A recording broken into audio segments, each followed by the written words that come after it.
Just look in the camera. Look at here. There he is. Hey, how's it going? He asked Hey, me if he was dude. with me. Tell Kerry. He said, he's "Hey, dude." hey. He Tell said, Kerry. "Tell Kerry." He's the nicest, like most polite young man I've ever like dealt with in all these interviews ever. He said, out of all the people he's met, you're the biggest asshole he ever met ever. Yeah, that's you. No, Absolutely. no. He said you're the greatest kid he ever met.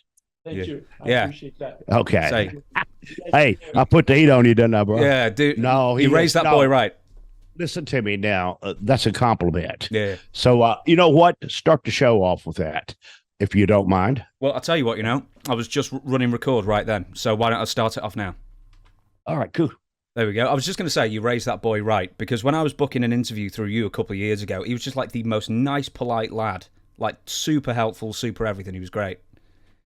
You know what, man? I really appreciate that. And for an example, Ric Flair was at Ric Flair's last match show, and Rick walked up to me and he says, "Ricky Morton," he said, "I met your son several times, but today I just want to tell you that he is the most well-mannered kid in this business that I have ever met." And I said, "Wow, Rick, thank you very much. See, that's a compliment, and everything else is just a trip downtown." And then he asked me, he says, "Your wife here, Andrew?" I said, "Sure." I said, "What's up?" He goes, "Oh, I just want to find out who the real daddy is." You ruined my punchline. I was going to say, where does he get it from? Yeah, well, that's what I'm saying. But even though we're in this business, and he's doing great for himself right now at 22 years of age, you see a compliment like that is a real compliment. Mm. Everything else, and I just said this earlier, it's just a trip downtown. Mm-hmm. All right. Tell me in fact, actually, I best do the intro. I'm going to leave everything else. And hello, everybody. It's James here, WSI. You know it's Ricky Morton, for goodness sake. We don't need to do any more of an intro like than that. Tell me about Kerry a bit more then. Obviously, he's making waves in the business, young man making a good impression. He's probably best if Kerry actually told me, but you'll have to tell me for him, is short to medium term, what are his goals in the business in the next 3 years, let's say? Well, in the next 3 years, and understand me, before I know just goes, but we're going to go back to the beginning. No, I'm a second generation wrestler. He's a third generation wrestler. When I was a kid, I had to travel with my dad. My dad worked for different territories, Nick Goulis and Jerry Jarrett. And at the time, we had to pull the ring, so I had to go. I have 4 brothers that were never interested in wrestling, even though they went with us, but I did. I just loved professional wrestling ever since I was a kid. And Kerry's the same way. And if you go back and look at a lot of the old pictures and stuff, you always see Kerry standing beside me, just a little kid, all the way from first, all the until he started wrestling. He his goals and really cool. And guys, and I'm going to say this is the reason I love NWA wrestling. I love Billy Corgan, which is the Smashing Pumpkins rock star. But that's not what I'm here for. Kerry, he had a 4-year scholarship in cheerleading as a cheerleader. He's going to be a senior this year, but they won the national championship last year in cheerleading. That's a big deal, bud. And talking with Billy, they offered Kerry another year on his scholarship. Not this year, but the following year, to get his master's degree. And even though in our business we were wrestling, but in education is something that I never was able to get. And just looking back, and see, I never had guaranteed money. I never had that. I mean, I got paid by how many butts I put in the seats, which is horrible. And I will say this, the promoter got the first count off of that. Mm-hmm. So what I'm trying to say to you there is we really got screwed. But really, I think back, and I can't blame, which I can, I do blame the promoters and stuff. But I wasn't educated enough to know, that I got worldly blasted. So Billy signed Kerry at NWA through 2005 just for him to get his master's degree in college. And see, that's his goal. Even at his age right now, what he's studying and, majoring in is marketing.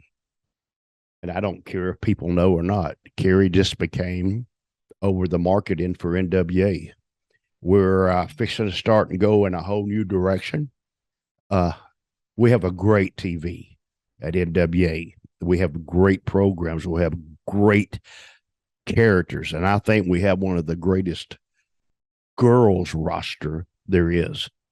But see, now it's time to start using them right, marketing them right, for everything. A lot of big dreams coming up for NWA, a lot of big stuff. And when I say dreams, it's a lot of big dreams come true stuff that Billy and everybody has worked on for the last 3 or 4 years to get this going. So that's Kerry's goal. And just like any other kid, buddy, it's superstar. That's your goal to this business, is to be one of the best workers in the business. Mm-hmm. And I'm not trying to say I was the greatest in the world, but at my time, to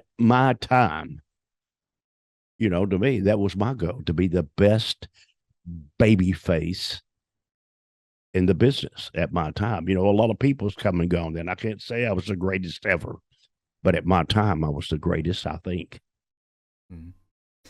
Did you ever encourage, discourage, or stay out of the way of Kerry when he first said, sort of said that he may be interested in getting into the wrestling business? What did you first say to that? Well, really not nothing. I didn't push it on him, and I didn't take it away. I don't know if, I have other kids too.